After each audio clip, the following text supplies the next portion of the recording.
최근 독일에서 극우 반대 시위가 거셉니다. 극우 정당 의원들이 대규모 이민자 추방을 비밀리에 논의했다는 언론 보도 때문인데요. 현지 통신원과 함께 자세한 내용 알아보겠습니다. 유영민 통신원. 네, 독일 쾰른입니다. 네, 최근 독일에서 극우 정당을 해산하라는 시위가 연일 벌어지고 있는데요. 현재 자세한 내용 부탁합니다. 네, 지난 12월 독일 탐사 매체인 디 웰트가 극우 정당 독일을 위한 대안당 AfD의 의원들이 극우 성향 인사들과 함께 비밀리에 난민 추방 방안을 논의했다고 보도했습니다. 이들은 집권하면 이주민 200만 명을 북아프리카로 이주시키는 등의 이주민을 강제 추방하고 이주민 수용시설 폭파, 또 이주민 반대 운동을 위한 시민군 창설 방안 등을 논의한 것으로 알려졌습니다. 이 보도가 나오자 독일 사회는 큰 충격을 받았는데요.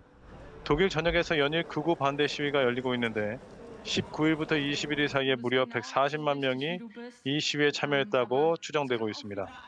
온라인에서 진행하고 있는 극우 정치인 퇴출 청원도 100만 명 이상이 서명한 것으로 알려져 있고요. 하지만 정당 해산은 현실적으로는 어려워 보입니다. 독일 헌법에 따르면 정당이 헌법을 위반하거나 국가의 존립을 위협하는 행위를 한 경우에만 해산이 가능한데 현재 AfD의 경우 아직 헌법을 위반했다는 명확한 증거는 없는 상황입니다. 독일 사회에서 극우 관련 사건이 처음은 아닙니다만 이번 사건은 유독 파장이 커 보입니다. 네, 독일에서 극우 관련 사건은 이전에도 여러 차례 있었습니다. 하지만 이번 사건은 한 정당의 지도부가 직접 참석해서 난민 추방을 논의했다는 점에서 파장이 굉장히 큽니다. 한 정당이 현실 가능성을 타산해봤다는 건데요. AfD는 지난해 지방선거에서 지지율 20%를 획득했었고 12월 조사에서 지지율이 무려 23%로 독일 정당 중에 단일당 1위를 차지했다는 충격적인 여론조사도 나왔습니다. AfD는 최근에는 농민층으로까지 지지 기반을 확대하고 있는데요. 농민은 전통적으로 보수 성향이 강한 계층이라서 극우 이념과 공감대를 형성하기가 쉽습니다. 더구나 최근 외국인 저임금 노동자와의 경쟁, 농산물 수입 증가 등으로 정부에 대한 불만이 크다는 점도 극우에 유리하게 작용하고 있습니다. AfD의 약진은 독일 사회 전체의 우경화를 의미한다는 의견도 있습니다.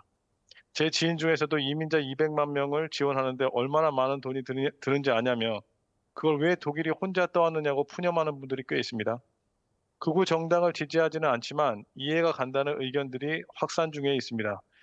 현 정부에 대한 비판이 크고 세계 정치 경제 질서의 변화 속에서 점점 약해지는 독일의 위상을 불만스러워하는 사람들이 급속하게 늘고 있는 것이 부인하기 힘든 현실입니다. 이와 관련하여서 과거 젊은 시절에 좌파 계열의 정당에서 활동을 했었고 현재는 연금 생활을 하고 계신 제 옆집에 살고 있는 아힘 슐츠 씨의 이야기를 한번 들어봤습니다. Ich halte die AfD für eine rechtsextremistische Partei. Ja. Ich würde sie niemals wählen. Aber ich bin schon der Meinung, dass auch solche Leute sich politisch betätigen dürfen. Nur so. 최근 극우 정당의 약진이 독일만의 문제는 아니죠. 유럽 곳곳에서 비슷한 현상이 일어나고 있습니다. 네, 이태리나 헝가리, 또 스웨덴, 네덜란드, 핀란드 같은 여러 유럽 국가에서 이미 극우 정당들이 집권했거나 아니면 정당 지지율이 20%를 넘겨서 영향력이 점점 커지고 있는 상황입니다. EU 의회도 마찬가지고요. 2019년에 유럽 의회 선거에서 극우 정당들의 의석수를 크게 늘리며 유럽 정치 지형에 큰 변화를 불러왔습니다. 유럽 의회는 오늘 6월 선거를 치르는데 이때도 극우가 약진할 가능성이 높은 것으로 보고 있습니다. 반이민 정세의 확산과 경제적 불안정 심화, 현재 기성 정치와 그 근본이라 할 수 있는 EU에 대한 불만 증가가 그 배경에 있습니다. 그러면서도 EU 위기론도 나오고 있는데요. EU는 하나의 경제권을 공유하고 있지만 그 경제 주축이었던 독일이 마이너스 성장국이 되면서 구심점이 약해지고 회원국들은 각자의 이익을 위해서 갈등하게 될 것이라는 겁니다.